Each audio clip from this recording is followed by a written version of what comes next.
And game plan for tonight is to wrap up chapter 5. I think we should be able to get through chapter 5, which will clear the way for us in the last few classes to get through chapter 6 in our final review. So my recollection is that we had gotten through that first module and we were on to module 2 now for chapter 5, right? And what we're going to talk about here are the law of supply and demand, and we're really looking at it from the standpoint of microeconomics now. So instead of some of the more macroeconomic type of things and definitions that we were talking about in the first module, now we're going to turn our attention to company by company, product by product, and we're going to talk about demand, and we're going to talk about supply and some really basic understandings of what causes changes in prices, changes in quantities demanded. Okay, so let's go ahead and let's take a look, and then we talk about the demand curve. Okay, and they tell us that the demand curve is similar. And they mention the aggregate demand curve, even though we haven't talked about that. Aggregate demand is a measure, macroeconomic measure of the amount of GDP that is affected by various prices. Here, we're talking about the quantity of an individual good that will be affected by price. Now, when we look at this, we say that the x-axis here is the quantity. I don't know if it's interesting or not, but when we look at the economic graph, if you will, price is on the y-axis and then quantity is on the x-axis, which is a little bit weird because the quantity that we contemplate is what is dependent on the price, which means that they have essentially flipped the curve, because usually the independent variable is on the x-axis, where here they have the dependent variable on the x-axis, and the independent variable is price. So it's a little bit funny sometimes when you look at this, where the thing is going to be flipped. Okay, now when we take a look, we're talking about the demand for a certain product, not the total demand of the economy as a whole. If we were talking about macroeconomics, then that would be that aggregate demand curve. Okay, now we take a look and we say a change in quantity demanded is a change in the amount of good demanded resulting solely from a price change. Again, the independent variable is on the y-axis and the quantity demanded is affected by changes in price. So when we're talking about changes in the quantity demanded, we're moving along a single demand curve. Okay, for example, if the price of a product increases, there will be a move up the demand curve. In other words, there'll be less of the item being demanded. So let's just go ahead and let's just take a look, and we're going to move forward. We'll come back to some of this, but I just want to go ahead and just take a quick look at that demand curve. And it shouldn't be surprising here when you see, and we'll come back to some of that other stuff, when you see that, yeah, okay, if the price goes up, again, price being the independent variable here, even though we're used to the y-axis having the dependent variable, if the price goes up, the quantity demanded will come down. You can just think of that in your own situation. You go to the store and you're like, are you kidding? They increase the price of this stuff.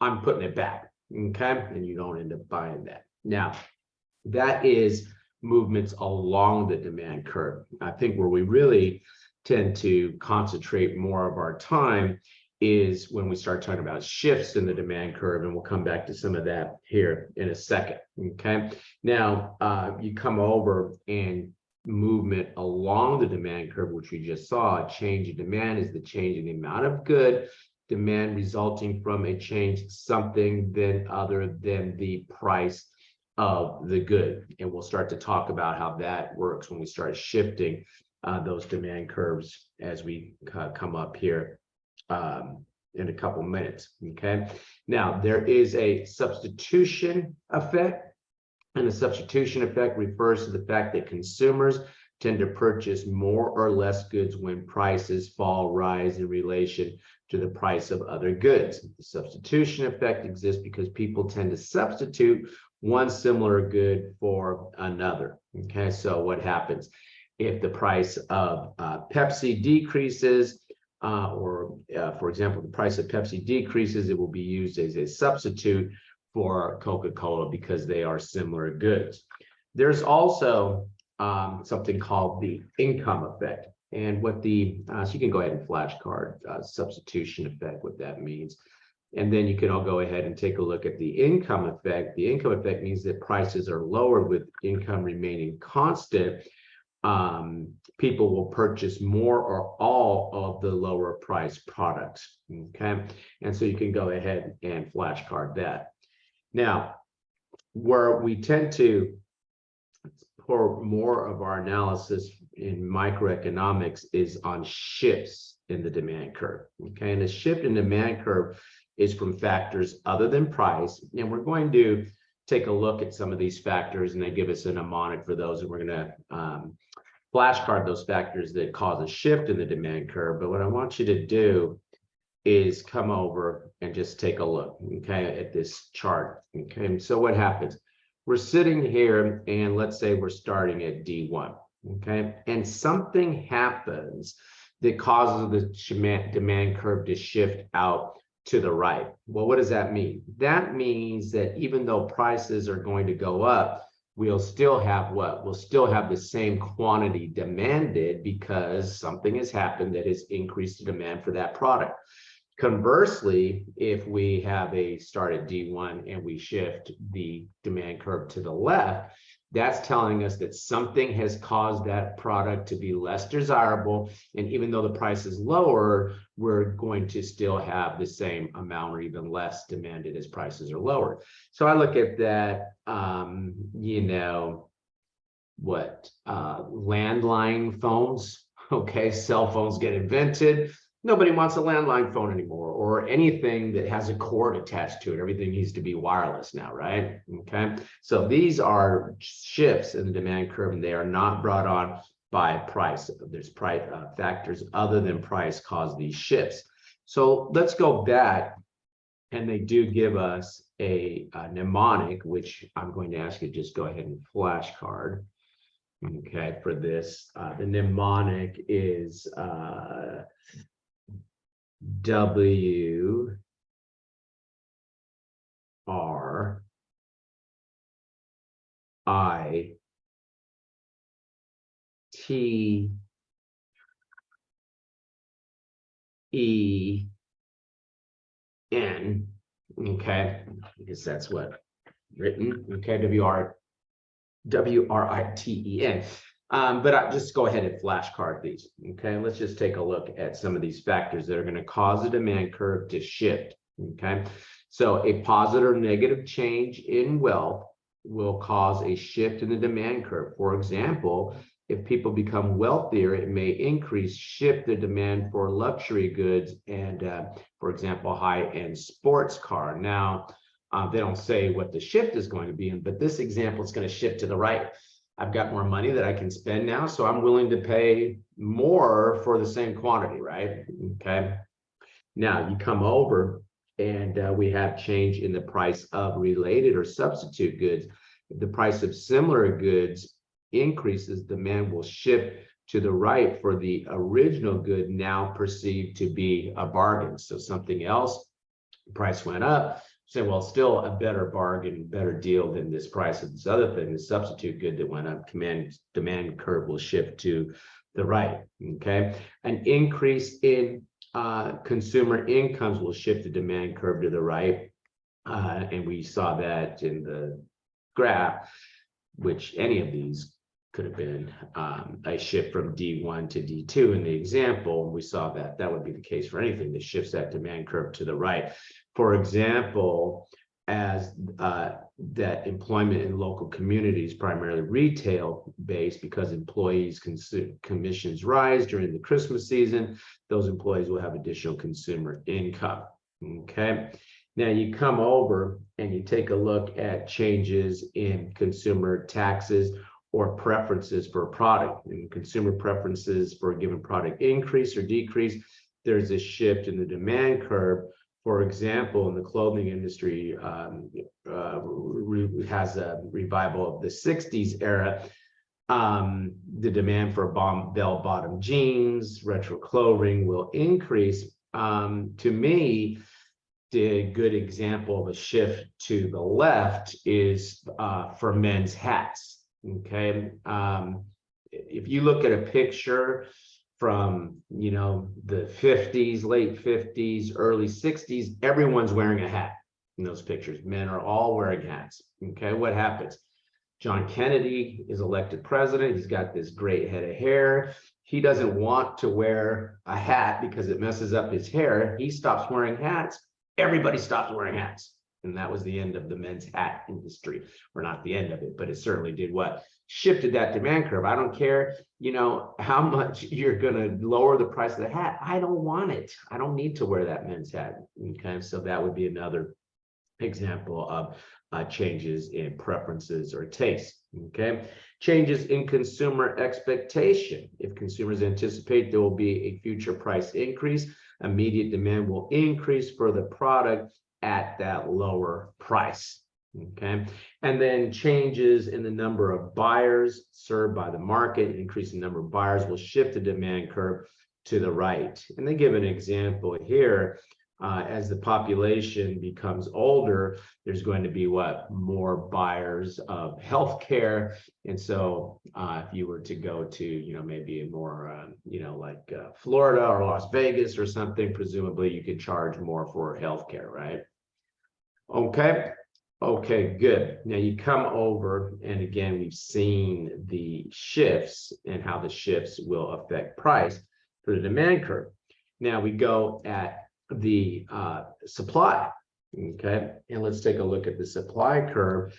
And when we look at this, we say that no, supply curve illustrates the maximum quantity of a good that sellers are willing and able to produce at each and every price. Okay, and we say note that the supply curve is similar to the aggregate supply curve, which is a little annoying because we haven't talked about the aggregate supply curve, but the difference here is it's the quantity supplied, not the overall gross domestic product.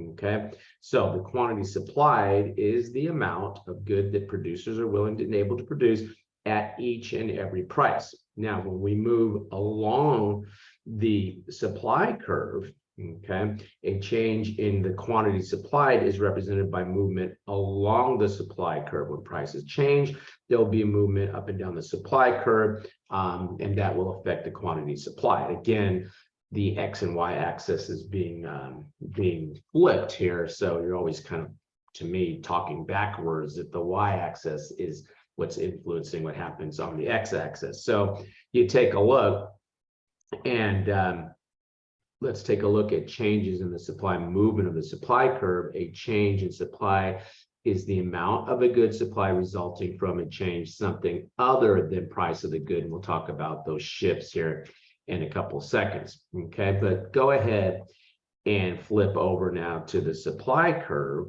and you take a look. And if we go from P1 to P2, suppliers are eager to provide more goods if they think they can charge more for them, right? Okay, now we'll take a look here, and let's take a look at shifts. Okay, let's just look at the graph first. What happens with the shift? Well, when things shift to the right, notice we started here at S1, we go to S2.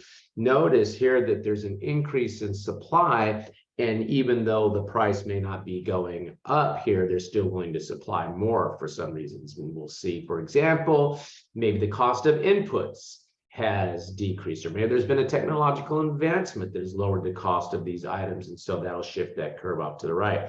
Shift up to the left. Okay, what happens? Where suppliers say, hey, maybe you're going to give me a better price for this, but I'm not going to supply these for whatever reason. Maybe the cost of inputs have gone the other way. They've increased, and the suppliers are not as willing to provide those. Okay, so let's just go ahead And let's take a look at some of the factors here. And again, we have another mnemonic here, which is going to be, okay. I never like the mnemonics because I'm going to just ask you to flashcard these, but I don't want you to have empty bubbles here. So it's E cost is the mnemonic. E cost is mnemonic. And let's just go ahead, but I want you to go ahead and flashcard, okay? And changes in price expectations of the supplying firm. And if the prices are expected to decrease, the firm will supply more now at each price level to take advantage of the currently high prices. Okay, and we see that that would be represented a shift to the right where we go from S1 to S2, like we saw on the curve that we looked at a second ago. Okay, changes in production costs and the cost of inputs. Again, this is represented by shift from S1 to S2. You know, if you look at computers, I mean, computers, you probably guys are too young to remember, used to be this really expensive item if you were going to get them, right? But over the years, as the price of the processors drop, the price of the computers drop, right? So those inputs drop. So the suppliers were willing to supply more computers, even though there were lower prices. Okay, changes in the price or demand of other goods.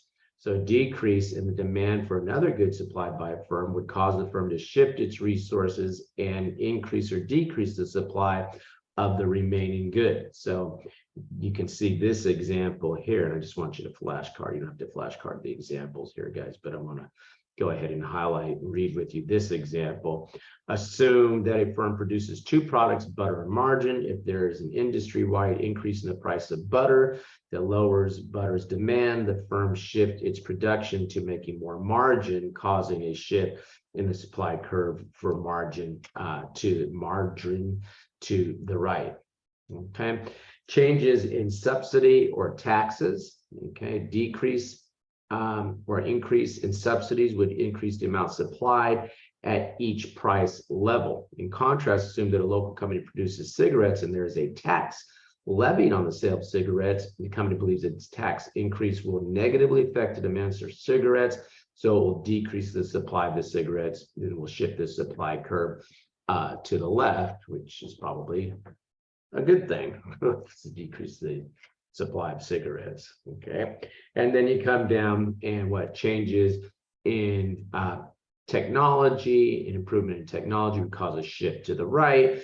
Again, technology improves, perhaps I can provide those products at a much lower price, and so I'm able to increase the quantity. Okay, good. Again, shift is caused by something other than price, external factors other than price. So you have those flashcarded. Make sure you have flashcarded the different factors that could affect price. You don't have to necessarily flashcard, you know, the whole paragraph there, guys. I kind of highlighted a little bit more here just because I wanted to make sure that you understood the example. Since they kind of just go with examples here, you might want to think about for the taxes one, you might want to think about a way to turn that into something a little more flashcardable than that whole paragraph of example. Okay, good. Come over and let's talk about market equilibrium. Okay, so what happens? Let's just think about this for a second. Let's say you're selling breakfast muffins and you have the breakfast muffin at $2 each, and you go and you have 20 muffins that you can sell, and you sell out of those 20 muffins in 10 minutes. What's going to be your thought? I need to make more muffins. I can either make more muffins to sell those, or I can raise the price of the ones I have, right? Now, what happens? If you raise the price of the ones that you have, then what? Well, then maybe some of those people that bought those muffins before will say, no, I don't want them, right? And so what will eventually happen is there'll be a match between what, theoretically, I never really you know, when I used to study economics, I'm like, well, when will this happen exactly? And I always wanted the economics teacher to tell me when exactly that would happen. And the answer was, dude, we're talking about a cloud here. We're talking about a theory as to how it's supposed to work. It never actually happens, right? But what we're saying is that the supply and the demand the forces should be moving towards an equilibrium where the suppliers are willing to supply at a given price what is going to be purchased at a given price, right? And of course, that always is moving around as the curves are shifting and everything else, right? So what we talk about is what the market suppliers just as much as the market supply just as much as is demanded, and there is no pressure for price changes. So the market equilibrium price and output quantity is the point at which the supply and demand curves intersect. And you can see that being illustrated there with that graph. Okay. Okay, good. Now, changes in equilibrium. If supply or demand curves shift, the equilibrium price will therefore change. Okay, so it's these It's these shifts in demand curve that actually end up causing that equilibrium to change. So, you know, I look at this and I'm like, okay, this shift demand out, the different factors that we talked about. Ventilators during COVID, right? All of a sudden there was this huge demand, personal, protection equipment. Okay. Then what? You could see a shift back in demand. I don't know, for a while there, when everybody thought they were going to be on lockdown forever, the Peloton bikes were all the rage. Now what? Now people say, hey, I'm going nuts sitting here in the house. I want to go to the gym and see other people, right? So they shifted that back down, whatever. Okay. Okay, good. Come over. And again, you can have shift in the supply curve. And again, as there's a shift to the right, we're going to have price going to be increasing here from P to P1. I mean, decreasing from P to P1 if you have it for technological advances, whatever, or if it shifts back, less supply, even though the prices are up, we go from P to P1. Okay, good. And come over and let's take a look at government intervention and what happens here. Okay. And government intervention, we have price ceilings, price floors. A price ceiling is the maximum price. For example, good example there might be what?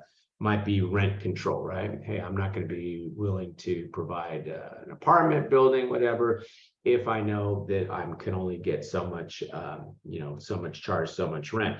Price floors is a minimum price. For example, sometimes they'll set a minimum price for something like agricultural products, whatever. Okay, so go ahead and flashcard that. Rent control. In fact, you can just write in a couple of examples here. Rent control versus what? Farm subsidies.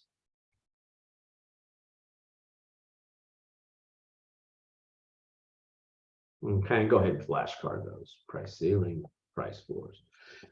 Okay, and they give you those examples here, but I don't see we need to read through those examples. Now, price elasticity, what happens here? Now that we've understood how supply and demand can go and how shifts can change things, what we want to understand here is how sensitive is the demand for my product because of change of prices. So what happens? If I know that if I lower my price, the demand is going to come down tremendously. I said, if I lower my price, if I increase my prices, the demand for that product is going to come down tremendously. Then I may be somewhat reluctant to increase my prices. Conversely, if I know that, hey, even if I raise the price, people are still going to buy my product, then I might go ahead and raise my prices. Now, there are certain ethical considerations there. Remember a while back, there was that company, the EpiPen thing, where, they have that pen that if you're allergic and you have an allergic reaction to a bee sting or something, you have to have this pen. and that'll like stop you from dying, from peanut shells or something. Well, the guy got a hold of that company, immediately jacked up the price on that. And they were saying, well, yeah, you have a very inelastic demand for that particular product, because people are going to die if they don't get that thing. Well, a lot of people were saying, well, that's the economy and that's the way things go. And I have two words for you: Jonas Salk.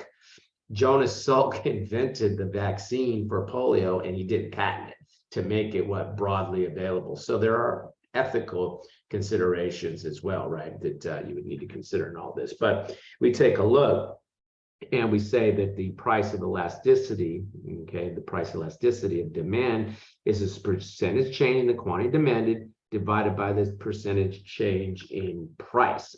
Okay, now you go ahead and you can flashcard that. But if you think about this, guys, percentage change in quantity demanded, that's the quantity divided by what? Divided by the change in price. They are essentially giving you what? The slope of that demand curve, aren't they? Okay, so when you look at that, you say, well, they tell us, and you can flashcard that as well. In a normal demand curve, the price elasticity of demand is usually negative. And yeah, that curve, this demand curve slopes downward, doesn't it? Okay, so it has a negative slope, and that makes sense because the increase in price is going to cause what? Is going to cause a decrease in demand, and so you will have a negative slope. Now, just remember, you don't have to flashcard, but generally they go ahead and they just call out that elasticity is a absolute value. I guess they don't want the number to be negative, so they'll just call it out as an absolute value. Let's just look, and this is a pretty nice little example here. Suppose that when the price of a product increases from 100 to 120, the quantity demanded decreases from 1,000 to 900. So we have what? We have a negative a decrease in the units demanded for an increase in the price. So we say that this has a what? Has a negative 10% change in the quantity demanded. And then we look at the price. The price goes from what? From 120, from 100 to 120. They increase the price. That gives me what? The percentage change in the price. And then when you go ahead and use those factors in the formula, you have a negative 0.5, and then they turn that into an absolute value of 0.5. So when we look at these elasticity, and let's just go ahead and flashcard what these mean. Okay, price is inelastic if the demand is less than 1. So the elasticity is less than 1. So demand for a good is price inelastic.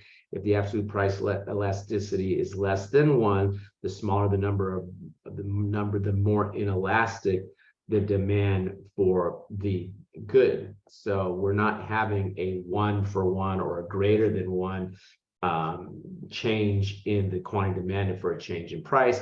It is said to be inelastic. And you come over and we take a look and we say price inelasticity is 0. Okay, that's telling you that you have what? That you have a demand curve that looks like this, which basically means you can do what? You can do whatever you want to the price and the quantity won't change. Okay, that is said to be price inelasticity is 0. Demand is perfectly, they tell us here, it is perfectly inelastic. Note that perfectly inelastic demand curves are vertical, depicting the quantity demanded stays the same no matter what we do at the price. And they say, for example, insulin in the pharmaceutical, that's why what what Biden did with the insulin thing was kind of a big deal, right? Because they've set a minimum price now, or I should say a maximum price for insulin which is a big deal. Sometimes people say, oh, I don't have diabetes. Well, I do. I don't take insulin, but to me, if I had to, I would like that, right? And since there's such a high incident of diabetes in the United States, that's kind of a big deal, right? Okay, so that's something that can come in to try to fix that. Okay, now we come over and we have price elasticity. Absolute price elasticity is when the price elasticity is greater than 1. And so what happens then, if it's greater than 1, then the greater the value, the greater and more elastic the demand. So now we get what? We get a bigger decrease in the amount demanded for change in prices. So you'd want to be very careful about raising prices in that situation. Okay. Okay, good. Go ahead and flashcard that. And then something is considered unit elastic if it is equal to 1. In other words, what? A change in price results in a equal number of the change in the units demanded. Okay. Okay, good. Flashcard those so you know how those different things will move. And then let's just go ahead and take a look at sort of, well, what's the conclusion to all that? And let's flashcard that. Okay, and product demand is more elastic when there are more substitutes, but inelastic if few substitutes are available. There's really not a substitute for something like insulin, right? Okay, that's why it's considered completely inelastic if it's 0. Okay, demands for soft drinks, meal prices are elastic. Purveyors of those products would want to be careful about raising prices. Okay, then you can go ahead and flashcard that.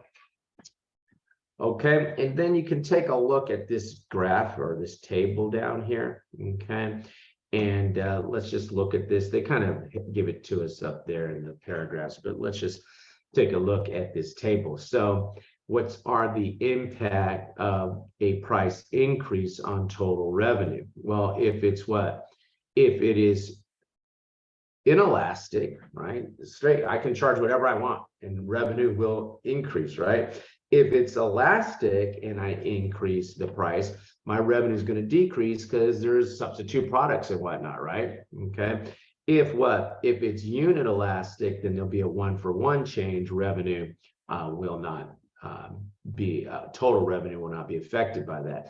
If I have decreases in prices, okay, if I decrease the price, the revenue will decrease because I'm just moving along that vertical line, right? Okay. If I'm If I'm elastic, total revenue will increase when I decrease price because people are saying, oh boy, I like that product now because it's worth less. If it's unit elastic, the total revenue is unchanged because we have a 1-for-1 change there. Okay. All right, good. Now you come over and let's take a look at the price elasticity of supply. And this number, guys, is going to be what? Is going to be positive because what happens? If we have a change in the quantity supplied divided by the change in the percentage price, those are going to move in the same direction, right? So that number will always be positive. So if we take a look at this example, and you can see that we have 600 is the new supply, 500 was the old supply. So we go up, we divide that by the old supply. That's a 20% increase in the amount supplied that was brought in by what? By a basic $1 increase in the $1 increase in the price. Again, price being the independent variable here. And so we will always get a number that is positive in this scenario. Okay. Now, when you look at this and we say that the price supply is price inelastic, if the absolute price elasticity of supply is less than 1, if supply is perfectly inelastic, the price inelasticity of supply equals 0. That's the vertical now supply curve. And then they tell us that perfectly inelastic supply curves are vertical. I'm not going to highlight that, but I want you to flashcard. They kind of did it a little bit differently here. okay, than they do with the demand. There's 2 points there. And then we have what price elasticity is if the supply curve is, if the ratio, the supply elasticity is greater than 1, then we'll have an absolute price elasticity. The supply is greater than 1. Unit elasticity is a 1-for-1 change. Okay, so very similar to what we saw for the demand curve. The only difference here being that, now we will always have a positive number. We don't have to worry about that absolute value.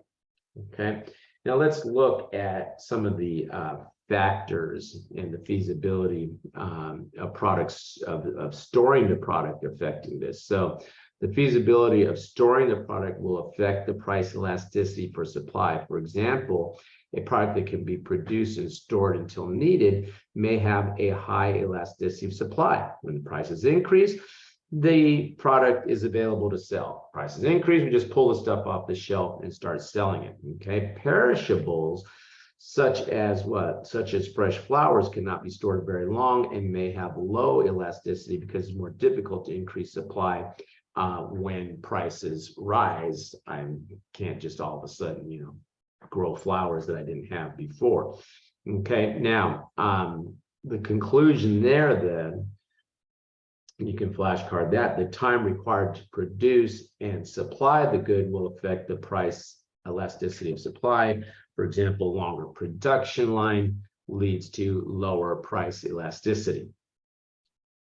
Now, we also have cross elasticity. And basically, what we're going to look at, do these goods complement each other or are they a substitute for each other? So cross elasticity is the percentage change in the quantity demanded or supplied for one good caused by the change of another good. For example, producer of butter might want to know the cross elasticity of supply for, say, margarine. So I keep saying margin, I think it's margarine, but anyway, let's go ahead and let's take a look, and you can flashcard, okay, that the percentage change in the number of units that would be demanded or supplied is then divided by the percentage change of the price of whatever the other product is that we're considering. Is it a complementary product or is it a substitute product? Okay, so just go ahead and flashcard that, but let's take a look at this example. And if the coefficient is positive, the price of Y goes up, causing a demand for product X to go up, then the two goods are a substitute, right? Because both of those numbers move in the same direction. You raise the price of one, now people are looking for the other. Okay, now you come over in complementary goods. If the coefficient is negative, okay, an increase in the price of product A, which would kind of be the Y up there, results in a decrease in the quantity demanded for product B, which would be the X up there in the formula. The commodities are complements. For example, peanut butter and jelly are complementary goods. Printer and ink cartridges are complementary goods. So if you have what increase in the price of peanut butter and jelly, then presumably what increase in the price of peanut butter, I should say, then presumably what that would cause the demand for jelly to come down, right? So that number is going to be a negative. Okay, go ahead and flashcard that, but let's look at this example, okay?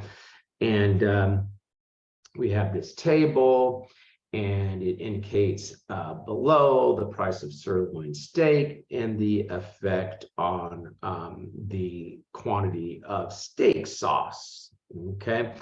And they say that we're going to increase the price of sirloin from $6.50 to $7. And when we do, notice that what the quantity of steak sauce that is going to be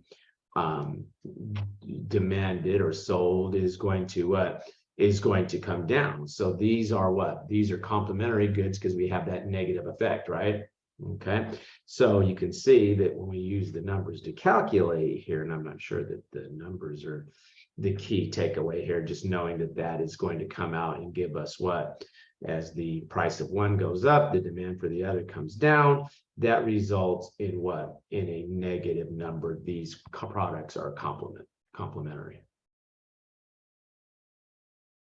Okay, all right, good. Now, let's take a look at income elasticity of demand. How will income levels affect, okay, the demand for something? And income elasticity of demand is the percentage change in the quantity demanded for product as income levels change. Okay, so what happens? Percentage change in the number of units, percentage change in income. If we have a positive, then what? Then that means that that is a normal good. A normal good says, hey, if your income level goes up, you're going to buy more. If your income level goes down, you're going to buy less. That's a normal good. Okay.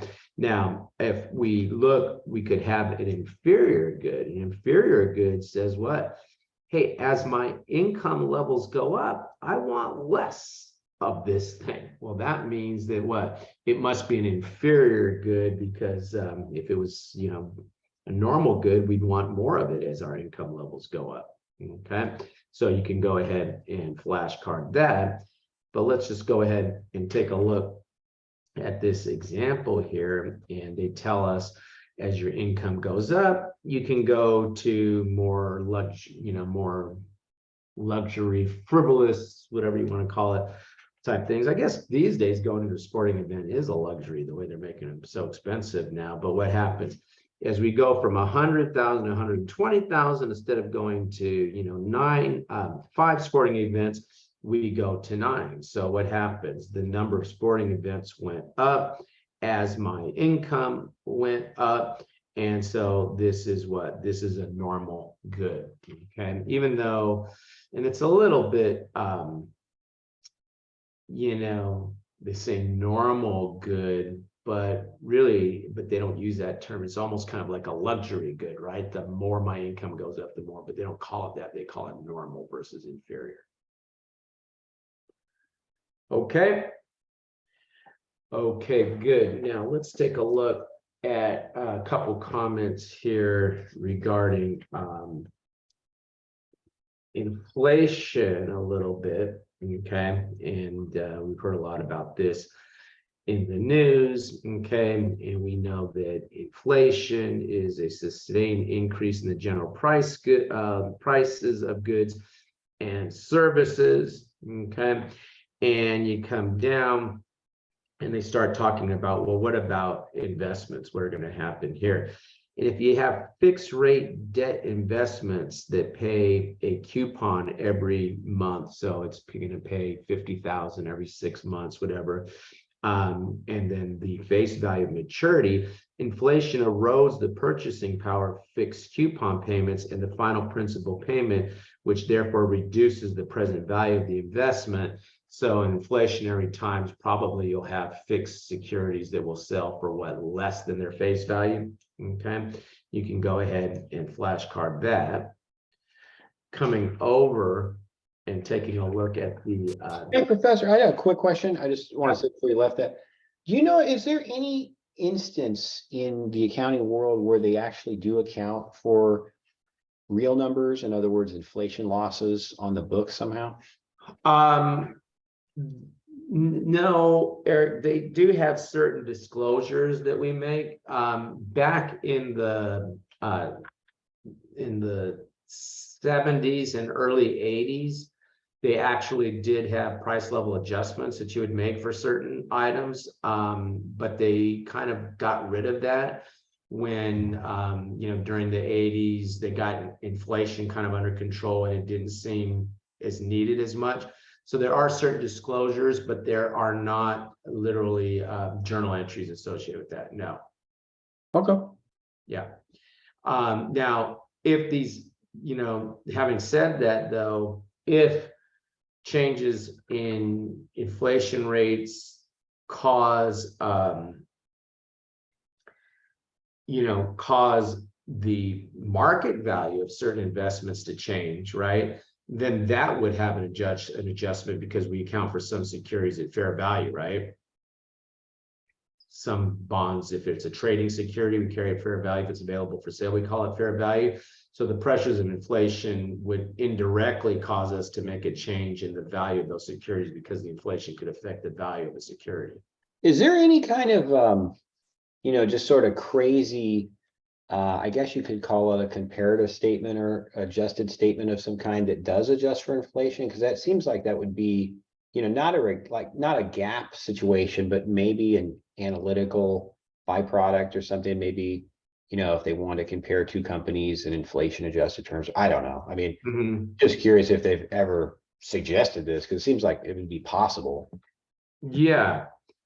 I haven't heard of companies doing that because, generally we don't compare far enough back for the inflation to be that much of a factor in making decision from point A to point B, because it's a time factor. However, when I worked for the GAO, we would always adjust for inflation because we'd be talking about longer term trends. So in a lot of those times in the reports, we'd say, well, over the last 5 years, this has happened, and we would adjust for inflation. So I would think the longer the period of the comparison, the more relevant the point that you would be making would be, that we'd want to adjust for inflation because you have a longer period there. Now, I guess if you started having some sort of, the inflation that we're seeing now, you hear a lot about it, but it's not rampant at this point. So I don't think that but if it got really bad, then I could see, yeah, maybe they would start calling back some of those things that are saying like they were doing in the 70s. I mean, at that point in time, inflation rates were like at 20% or something ridiculous like that. So at this point, there's no like gap guidance or anything though to actually account. As I said, there are disclosures, but not accounting. No. Okay. Yeah, there are some disclosures. You have to look that up. I'm not sure. I forget the number. It was a high number that they were talking about, some disclosures on that in the FASBs, but nothing that's going to generate a book entry, a journal entry. Now you take a look at the effect of inflation on different types of investment, and let's just take a look at the effect of inflation on debt.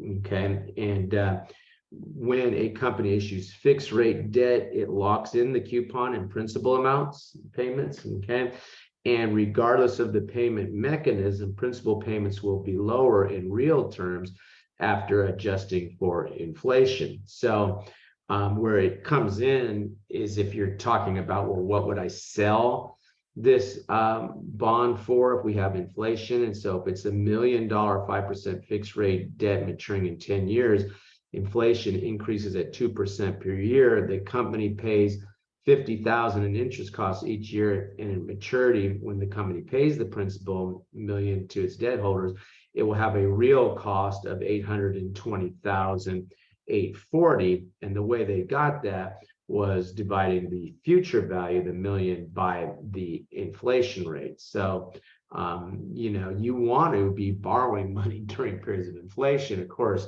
the problem there is that, as we're seeing now, the Fed is also raising interest rates at that same time to try to combat the inflation. So, and of course, future expenses will be more if there's an inflationary, and our profit margin can suffer.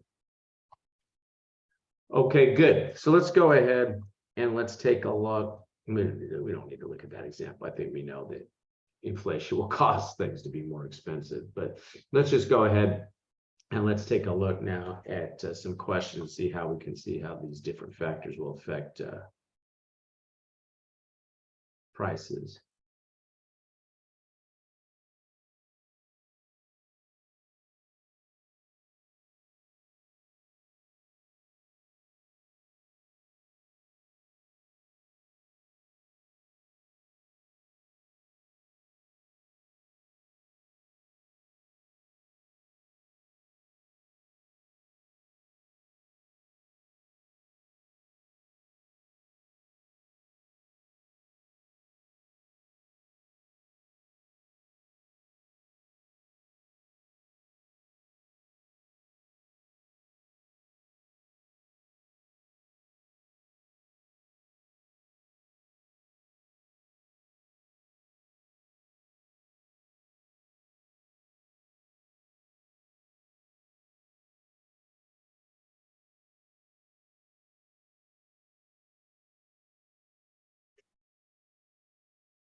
Okay, guys, let's go ahead and take a look at this one. And, you know, I think it might not be a bad idea that if you get a question like this, well, first of all, 75% of us got this right. The correct answer is C.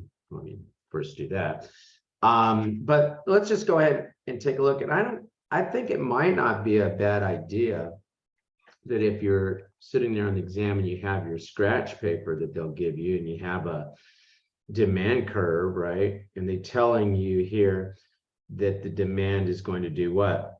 Shift to the left. That means that what? That even if they were to lower prices, right? The quantity demanded will what? The quantity demanded would stay, would maybe potentially decrease or stay the same, right? Okay. So think about it from this standpoint. Let's say they cause, which of the following changes will cause demand curve for gasoline to shift to the left? Well, nothing that deals with gasoline is going to cause that shift. Okay, that's movement along the curves, right? Okay, so then you start looking at these other things and you start thinking about it this way. Let's say I told you that you couldn't get a car for more than $1 million. What would you tell me? I'm not buying a car. Huh? I'm not I'm buying a car. I'm walking. I'm not buying a car and I'm walking. I don't need gas. So I don't care if you can start to charge me 2 cents gas. I don't need gas if I don't have a car. So if the prices of cars got so out of whack that nobody wanted gas anymore, then that would do what? That would cause the demand curve for gasoline to shift to the left, right? And so eventually it'd be so bad, you say, hey, keep the gas. I'm going to walk. Okay. And so what happens? Price of cars increases, that's going to cause a demand for gasoline to shift, right? Because people just aren't going to buy the cars. Now, of course, this is ignoring things like what? This is ignoring things like electric cars, which might have a completely different effect. Well, I guess an electric car could cause the demand curve for gasoline to shift to the left as well, right? More electric cars would cause it also to shift to the left, because who needs gasoline if I can have what? If I can have an electric car, right? That's why I'm of the opinion, I won't live to see it. You guys will. There will be a day when we will say, can you believe we used to drive around in gas-powered vehicles? We actually used to do that. We would risk our lives if these things were going to spontaneously catch on fire and burn, and this highly flammable, and it polluted the air, and we destroyed the environment getting this stuff out of the ground, and we fought wars over this stuff. And meanwhile, we don't need it anymore. That will happen someday. I won't live to see it, but you might. Okay. Okay, so you kind of want to think through these things, maybe draw yourself a little picture of the curve, and then think about what that would actually mean to you. Well, the prices of cars get so expensive, I don't want gas anymore. Okay, okay, good. Let's take a look at number 2.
Okay, good. Looks like everyone had a chance to try this one. Very good. That's 100%. That's about as good as it gets right there. Okay, less than 2 minutes. We had that poll open for a little over a minute, so that's great. But the answer here is what? Is C. Yeah. If we're sitting there and we have rent control, right? What happens? The providers of rental space are going to say, I don't want to rent this out at this price. Meanwhile, the people that are trying to rent say, yeah, I'll rent it at that price. So you'll have what? You'll have the demand for rental spaces exceeding the quantity supplied. Okay, good. Let's take a look at this one.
Okay, guys, looks like most of us have had a chance to try this one. So go ahead and make your selection if you haven't already. But looks like just about everybody got this one right as well.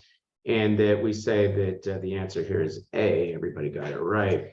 That if a product has many substitutes, what happens? Well, if you have a change in price, that's going to affect the change in the quantity demanded. So that would have a what? High price elasticity, going to be more than one, right? Okay. Okay, good. Let's get that off the screen.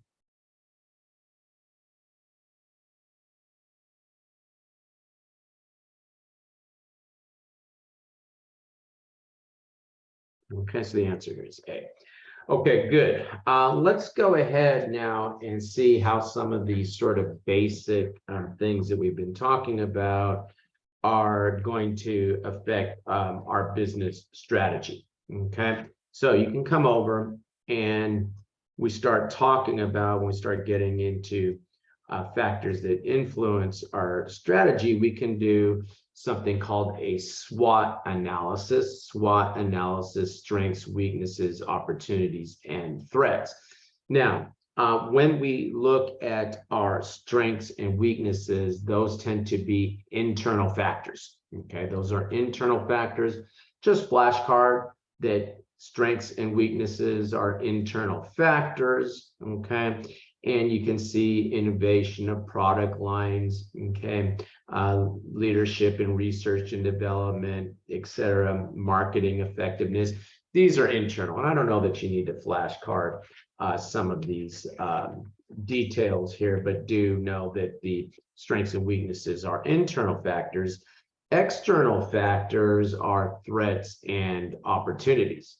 Okay, and again, I don't know that you need to flashcard the detail here, but obvious external factor is going to be the economy, regulations, law, political issues, etc., right? Okay, but go ahead and flashcard that strengths and weaknesses are internal, whereas opportunities and threats are external. Okay, now you come over and you take a look, and you don't need a detailed discussion of, SWOT analysis here. I think it's pretty straightforward. Just know that the external is going to be the opportunities and threats, whereas internal is going to be the strengths and weaknesses. Now, we also have this Porter's 5 forces, okay? And I don't know, guys, at some point, I really start to question to what extent are you, is the exam gonna drop an atomic bomb on you about Porter's 5 factors? I don't think so. Okay, so we're just going to sit here and we're going to do some very high level flashcarding of some of this stuff. Okay, so you come over and let's flashcard Porter's 5 forces. Okay, and number 1 are barriers to entry.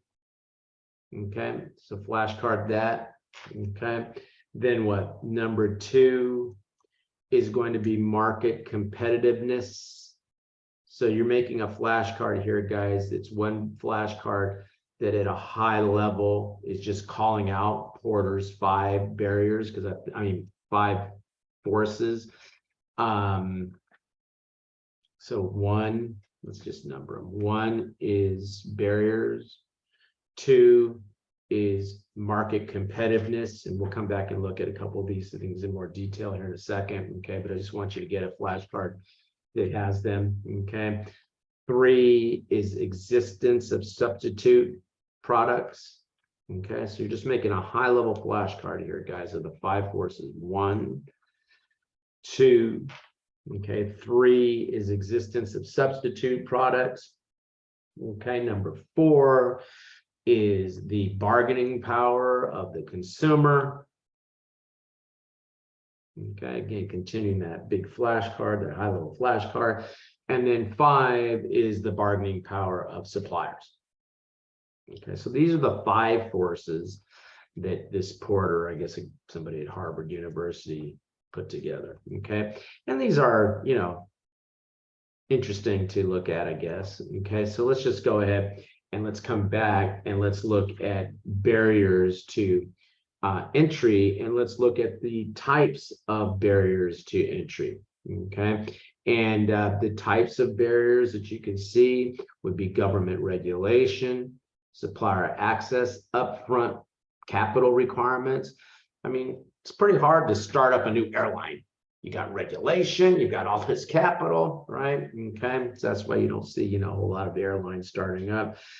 Pre-existing customer preferences, loyalties, economies of scale, learning curve, all of these are example of barriers to entry. So why don't you go ahead and flashcard now the examples of barriers to entry, and the end effect of that is what? New companies will attempt to enter a particular product, whatever, a particular industry, when the barriers to entry are low. Okay, and so you can go ahead and either add that to your flashcard or create another flashcard here that tells you that there will be new competitors when the barriers to entry are low. Okay, now you come over and you take a look at market competitiveness. Okay, and market competitiveness, okay, and let's flashcard some of the factors that affect market competitiveness: the ability of rival firms to respond to change. Okay, the firm faces a strong competitive force if the rival firms can change. Advertising of the rival firms. Okay, competitive factor is increased by advertising. Research and development. Okay, the competitive factor is increased if companies are willing to engage in research and development to allow them to differentiate their product, right? Okay, coming over and we take a look at alliances of rival firms and suppliers. Often rival firms focus on developing strong alliances with suppliers. So the suppliers say, I don't want to ruin this, good business I have with this particular customer, right? So you have problem getting some of the materials you need, right? And then other factors, and they tell us that competition becomes even stronger force affecting the firm when the market is not growing fast, in contrast to growing markets for competitors to sustain profitability. So if you have a slow growing market, that would also be a factor that would increase competition, okay? Existence of substitute, and I don't know that you need a separate flashcard for this one. Obviously, if there's substitute products, we've already seen how that could affect the demand for our particular product, okay? Coming over, bargaining power of customers, okay? And what happens? Large volume, high buyer concentration. If one group of buyers makes up a large number of the firm's business, they have the bargaining power of the consumer will significantly affect the competitive environment, okay? Availability of information. We tend to get annoyed by advertising, but advertising is information, okay? So what happens? You increase that compatibility if you have a lot of advertising going on, okay? That's why you watch all those insurance commercials that drive you nuts. They're constantly going on, but they know that that's an effective way of competing, okay? So the more information that is available to the buyer, the more the buyer will be able to compare and contrast features, right? Okay, so you can go ahead and flashcard.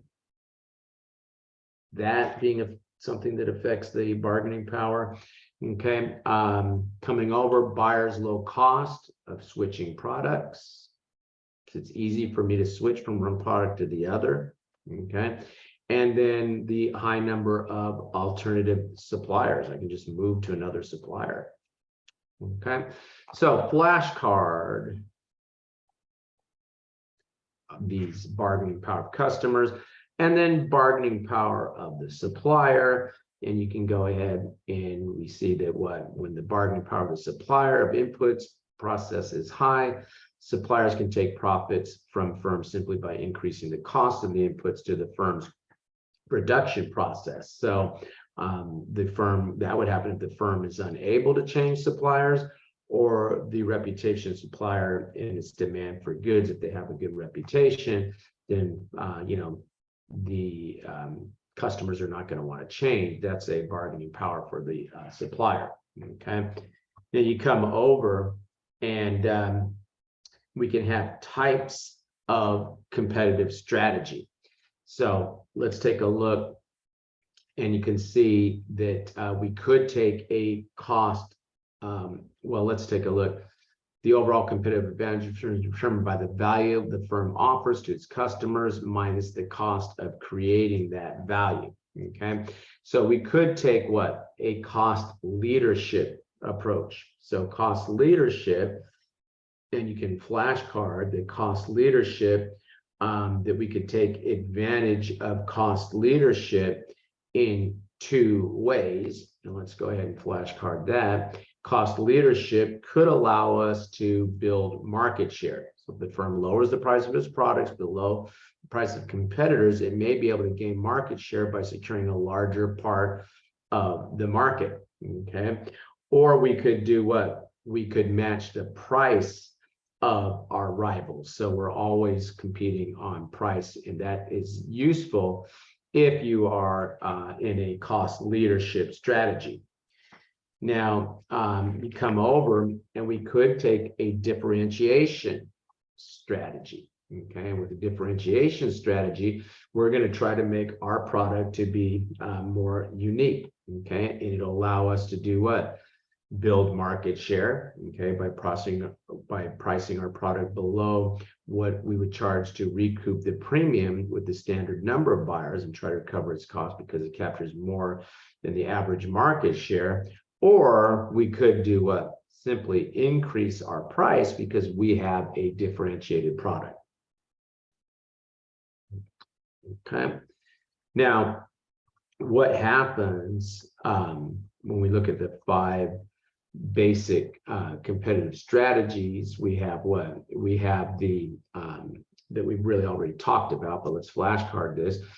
We can have what? Cost leadership focuses on a broad range. Cost leadership can focus on a narrow range as well. Differentiation, focus on a broad range, or differentiation focused on a narrow range and niche of buyers. So you can go in different directions with that. Now, let's just take a look at cost leadership strategies, okay? And let's see when they would work well versus when they would not work as well. So cost leadership strategies work well when we have large amounts of bargaining power. Buyers have large amounts of bargaining power and are able to switch between competitive products without incurring significant costs. For example, bottled water. Okay, you probably don't want to be the most expensive bottled water out there, right? Such strategies are also successful in markets when a heavy price competition, when firms can influence buyers to switch their product and then increase the consumer base. Okay, now cost leadership strategies will tend to fail if the firm focuses too much on cutting costs. They may overlook technological advances that would help lower costs. So you can go ahead and flashcard that. That would be a good advantage, disadvantage type of flashcard to cost leadership strategies. As we've said, the exam likes to ask those kind of questions. Okay. Now, when we look at differentiation, okay, when is differentiation going to be successful? Okay, and you could have these high quality bathtubs, whatever. Okay, and differentiation strategies work well when customers are able to see the value in the product. Okay, and when the product appeals to different people for different reasons. Okay, go ahead and flashcard that. When does differentiation fail? Well, differentiation is going to fail if a firm is in a market in which customers do not care about differentiation, you think, and will not pay more for a higher price. For example, like I gave the example, bottled water, at some point people are just going to be like, hey, is this vitamin water or is this just normal bottled water? What's going on here? And they're not going to be willing to pay more for that. Okay. Notice the best cost strategy coming down combines the cost leadership strategy with the differentiation strategy, give customers higher value for their purchase price. Okay, so you can go ahead and flashcard that. And then coming over, focusing on niches. Okay, let's just go to that. Firms with cost leadership or differentiation strategies may choose to focus their chosen strategy on a select small group of consumers or a niche. And so they talk about all-star baseball gloves, for example, making premium gloves available for professional collegiate players. And when do these niche differentiation strategies work well? When we have work well when we provide a niche that has a large enough demand to create a profit for the firm. Okay, when these strategies don't work as well, and you can flashcard that. When the strategies don't work as well, when other firms see that the niche has been successful for those serving it, they will attempt to enter the market as competitors and take away some of the sales of the firm, likely reducing the firm's profit. Again, the exercise bikes, all of a sudden everybody's buying exercise bike, all of a sudden here comes, other companies trying to get into that particular niche. Okay, good. Let's go ahead and let's take a look at a couple of, or at least one question here.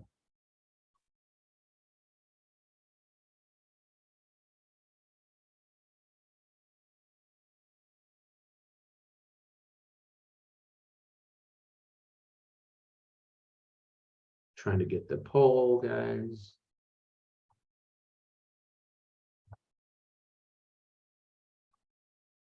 Sorry, guys, I'm having a little trouble. Here we go.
Okay, guys, we're coming up on 2 minutes here, so I'm going to go ahead and end the poll. And yeah, pretty straightforward question. Just about everybody got this one right. In fact, everybody got this one right. The choice here is B. The suppliers can influence, control buyers when what? When the supplier does not face the threat of substitute products. What else are you going to do, right? You're going to pretty much want to take that particular product. So, okay. Okay, good. Let's go ahead and find the poll for the next question.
Okay, most of us have had a chance to try this one, so I'm going to go ahead and end the poll after about a minute. And yeah, everybody got this one right.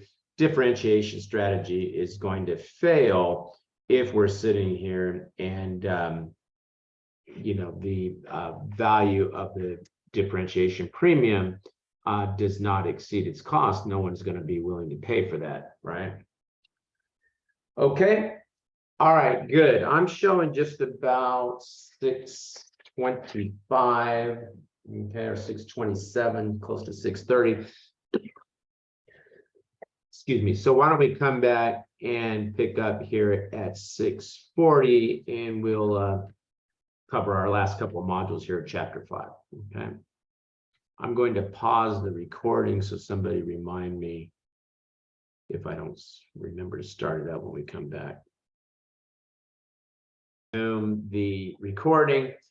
And we're going to jump down to the next module here, which is going to be the impact of international business operations, and this notion that we can have a competitive advantage if we specialize in a certain trade within a particular country. And to me, the classic example of competitive advantage is the United States being the big manufacturer of aircraft, right? I mean, that's been the case since World War II and the mass production there, and the United States has always maintained that competitive advantage, okay? Now, you could have imperfect markets, okay? And with imperfect markets, resource markets are often deemed to be imperfect. The ability to trade freely between markets is often limited by physical immobility of the resources or regulatory barriers. Okay, so just flashcard those as notion of things that could cause imperfect markets. Now, when you take a look at product cycle here, and product cycle is basically saying, look, product cycle theory is saying, once you produce something, what's going to happen? Eventually, you're going to have competitors, and those competitors could potentially could be foreign competitors are going to come in and try and take some of that market away from you. Classic example is what? You have the smartphones. Apple develops that technology, but here comes Samsung and some of the others that have kind of tried to come in and take some of that. Okay, so product cycle theory, okay, predicts that domestic success will result in domestic competition, encouraging the export of products or services to meet foreign demand and to maintain efficient use of capacity. And foreign success will in turn promote what? Foreign competition.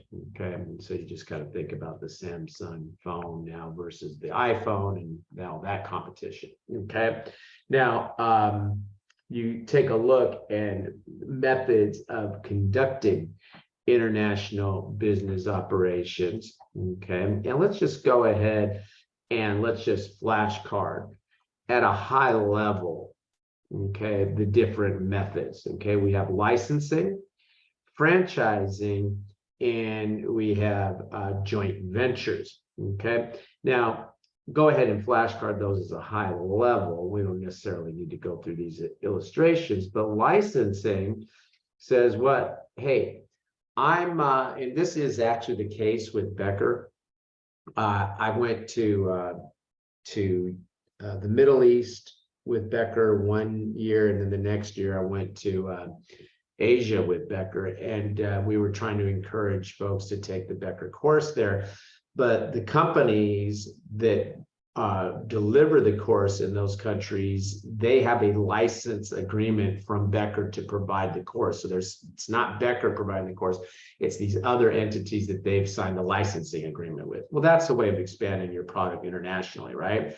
Franchising, okay, you go to places where you never thought you'd see a Kentucky Fried Chicken and McDonald's, and they're there now, right? And then joint ventures, just getting involved with companies in those other countries and getting involved in expanding business internationally that way. So we don't need a whole lot of discussion on that. I think that's pretty self-explanatory, but do flashcard those as methods of conducting international business operations. Now, what are some of the factors that need to be considered? Okay, and let's just go ahead and flashcard some of these factors that you need to consider. Political and legal influences, and the legal requirements for conducting business in a given foreign country would have to be assessed. What are the politics? Okay, we're seeing a lot of what they call this now, where authoritarianism is taking over now. Okay, so you're seeing a lot of that. Those would need to be considered. And why don't you flashcard that is otherwise known as AKA country risk. Okay, flashcard that's also country risk. Okay, potential for exploration of the assets. So there's some sort of problem in that country, and the government says, hey, we're taking whatever your particular assets are, and you'll lose control of those, right? Which would of course be a bad thing. So these are sort of risk factors. Go ahead and flashcard these. Okay. Taxes and tariffs, right? All of a sudden you're trying to, expand to other markets, and they start putting a tariff on your product that comes in. Okay. Limitations on your ability to own certain assets. Okay. Governments may limit the amount of ownership, foreign ownership. Content or value added limits. Okay, sometimes referred to as sourcing requirements. Governments provide tariff reductions to companies whose imports include specific percentage of materials and labor in their product. Foreign trade zones.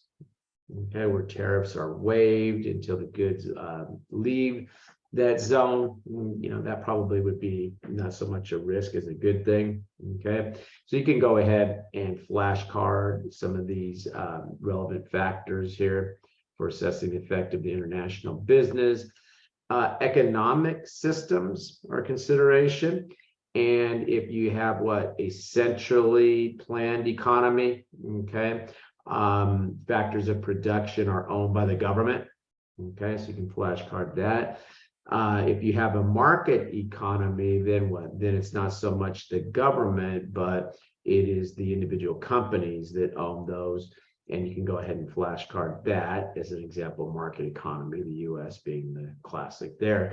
And then you have conglomerates in which the government basically combines all of the different aspects from financing, manufacturing. In the US, that would probably violate antitrust laws. The Federal Trade Commission would want to have a real conversation with you if you tried to do that kind of thing. And so that's some countries that would not be possible, but some countries you can see them listed there that would be. And then of course, culture is a big deal as well, right? And you want to be able to operate within the culture of that country. Okay. Now, inherent risk of international business operations. Okay. Just coming over. And we have exchange rate fluctuation. Could be a problem. We're just going to flashcard these at a high level, guys. I don't know that we need a whole lot of discussion on some of these. Foreign economies, okay, carry the risk of functioning within a healthier or weakness of a particular economy at any point in time. Foreign demand for our product. Okay, there could be a weakening demand. Interest rates. There's some sort of interest rates issues with a particular country that could affect our ability. Inflation, okay, affect our ability to do business there. Exchange rates, and then political risk. And when we go ahead and flashcard the nature of political risk, but I think that we're hearing enough about these sort of things: bureaucracies, corruption. Okay, and so on. I mean, it doesn't seem that long ago that everybody was wanted to go to Russia and do trade. Now nobody wants to go there, right? We have the International Space Station and things are going great, and the Russians and the United States are working together. What a difference what a year makes, right? Now Russia's pulling out of that. Maybe you were planning on doing some business in that space, and no pun intended. And now, that's just all of a sudden disappears on you. Okay, good. Let's go ahead and let's take a look at a couple of questions.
Okay, looks like everybody's had a chance to try this one, and a pretty good result. Almost 90% of us got this right. One person wanted C, but let's go ahead and take a look. And the thing that I think might have tricked us into picking C, most of us got it right, okay, but one of the things that would trick you into picking C, I think, is if you missed this, what? Except, okay, so you got to be careful when you're reading questions, right? Each of the following is an effect from opening markets to foreign investment, except increase in the correlation of emerging stock markets within the world. Yeah, right. The more international business, the more you're going to have emerging markets in, the Middle East. Dubai has its own stock exchanges, et cetera now, right? Okay. Changing the volatility of emerging market returns. Absolutely, right? The more international business, the more volatility. Decrease in local firms' cost of capital. That may actually do what? That may actually happen. It's what messes you up is if you miss the except, right? If I'm able to attract more foreign investment, then that in effect could lower my cost of capital, because now I have sovereign wealth nations that are looking for, instead of debtor nations like the US, I have nations with sovereign wealth that I could actually reduce my cost of capital. Decrease in investment growth rates. No, you might very well see what? An increase in investment growth rates, right? Okay, so I think what might have messed you up was if you missed that except. Okay. Okay, good. Let's go ahead and let's take a look at the next question.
Okay, good. Looks like everyone had a chance to look at this one. And yeah, when you're worried about what? When you're worried about political changes, that sort of thing, those are going to be considered country risk. And we sort of wrote that in. So, okay, good. Let's go ahead then.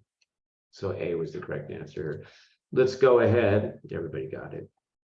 And let's take a look at our last module here for chapter 5, which is going to be talking about really different types of business combinations. Okay, so when we look at business combinations, we see that an entity can expand its operation by entering into business combinations. And so this is really highly definitional here, the different types of business combinations. Okay, so horizontal combination occurs when companies in the same industry that produce the same good or services join together under a single management or leadership. Okay, so we're just going to acquire another company that's in the same business as we're in. Okay, now when we deal with vertical combination, The benefits, let's go ahead and include that, are going to be what? Reduced competition, economies of scale, leading to reduced costs, okay, expertise at various levels of production. The only thing you got to be careful with there is the, FTC, the Federal Trade Commission, may want to have a conversation with you if you're trying to, gobble up too many other companies by decreasing competition. Okay, with a vertical combination, okay, just think of vertical, right? Now I'm going to go ahead and I'm going to acquire a company that probably has some sort of supplying of raw materials or something for me. So I just acquire that company so I can control those materials and whatnot that I'm able to acquire. Okay, so you can go ahead and flashcard that. And by the way, guys, I think we tend to think of these as being, domestic combinations, but you could have a foreign combination. You could acquire a foreign company, whatever, right? Okay, good. You come over and let's take a look at circular. And with circular, combination occurs when different units with relatively remote connections come together. You don't hear too much about that, but you could have sort of what they call circular combination. Okay, coming over diagonal combination. Now let's just go ahead and take a look at diagonal. Okay, and diagonal combination occurs when a company. No, because I'm gonna have to give something. Have to be something. I have to do it. I can't just like empty-handed. Okay, I agree. Being empty-handed is not good. Behind me is just intern. They don't care. Let me go ahead and mute that because I don't think they want us to hear all that. Okay, and let's go ahead and let's take a look at vertical combination. And we just did. I want to look at, sorry guys, I want to look at this diagonal combination. And so now we integrate another company that provides ancillary support for the primary activity. So let's just go ahead and let's look at this illustration because I think that is, not something that necessarily is easy to visualize as some of these other, but Lambright Farm breeds organic livestock that sells meat to high-end grocery stores. Fresh Meats Inc. transports Lambright's products to market in refrigerated trucks. If Lambright were to merge with Fresh Meats, this would be an example of a diagonal combination. We're trying to go ahead and take over that transportation aspect. Okay, now when we look at these transactions and these business combinations, we could have a merger where the two companies combine to form a new corporation, and all the merging companies with the stocks of all the merging companies surrendered and replaced with new stock. Okay, and the name of the new company, that's considered a merger. Okay, an acquisition is when the one company acquires the other company and all that's left is the acquiring company. Okay, that's an acquisition. Flashcard that.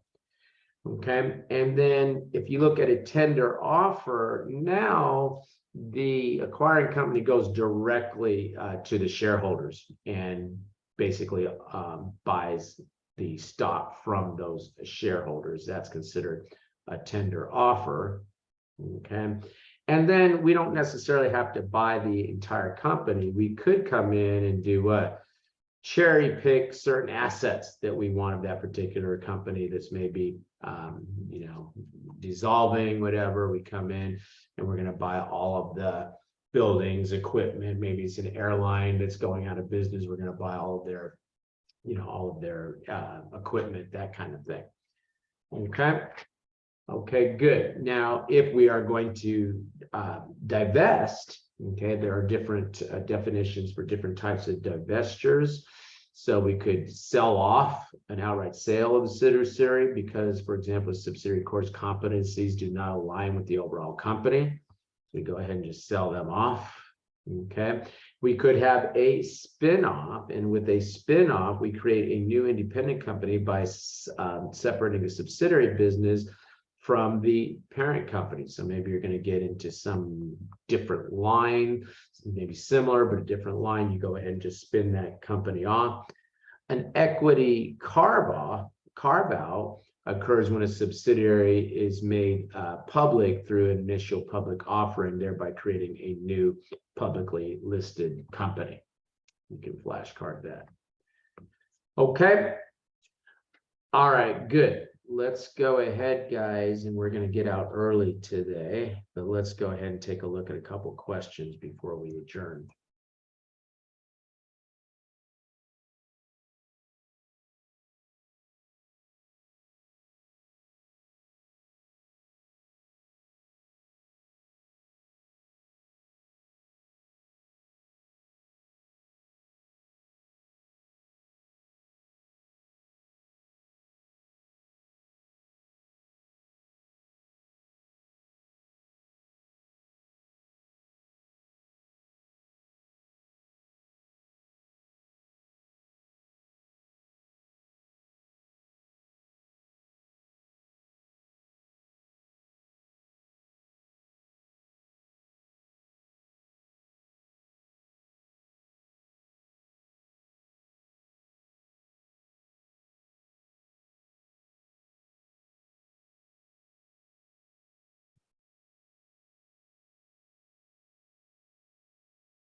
Okay, looks like most of us have had a chance to look at this one, so I'm going to go ahead and end the poll. And yeah, we most of us got this right. This would be horizontal. We said that maybe the reason we're doing the horizontal merger is because we are trying to reduce the competition, right? And so we acquire that company. Again, there's certain federal regulations that don't allow you to do too much of that. But yeah, that would be horizontal. One person picked D. I think D is probably looking more at a circular, right? That we talked about, where the companies don't necessarily have a you know, a common activity. Okay. Okay, good. Let's go ahead and let's take a look at our last question for tonight.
Okay, looks like everyone's had a chance to try this one, and see if I can find my mouse one more time here.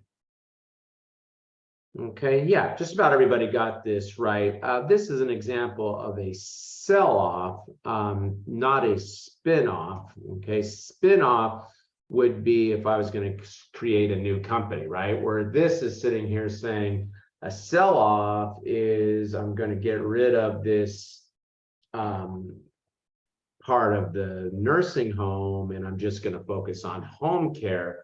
That's a sell-off, and they say that they want to put 100% and devote all of it, you know, so it's going to go ahead and do what? It's going to sell off the, in this example, the nursing home. They want to generate cash, right? So they're going to sell that part of the company off. I have a question about this. Couldn't the answer D, equity carve out, also accomplish the same thing by generating cash and it becoming like a separate company?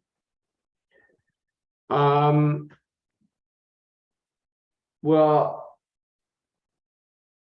I think the language here, Michael, is really focusing on that Gerard wants to wanting to devote all of its corporate resources. If Okay. you were doing an equity carve out, you know, you'd have a new company, but you'd still be involved, right? Somehow. Okay, good. So you're not Right. out 100%. Okay. Right. Whereas here, it seems to me they're going to sell off this whole thing and generate the cash by selling it off. I mean, sometimes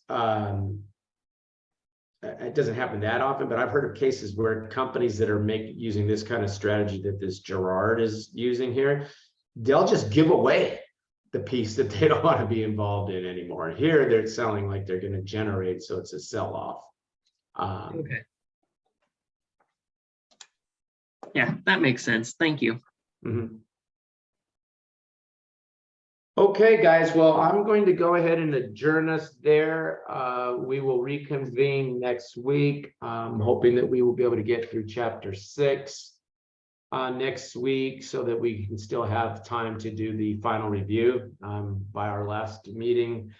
Sometimes we'll add an extra class too. We want to spend a little more time with the final review together. But with all that, let me wish you a happy Thanksgiving, happy holiday. You know, it's okay to enjoy a little time on Thursday, but Friday, if you're having some extra time off, whatever, you should probably be thinking about looking at some of these homework questions and getting yourself through chapter 5. Okay. All right, guys, if there's no questions, then I will go ahead and adjourn class and we'll see you next week. If you're in the auditing class, do not expect to have a class on Thursday. No class on Thursday, right? Okay, guys. Thank you. Have a nice holiday. You Thank too. you. Bye. Happy Thanksgiving. Happy Thanksgiving. Yes, sir. That's it? Okay. I'm going to go ahead and end the recording.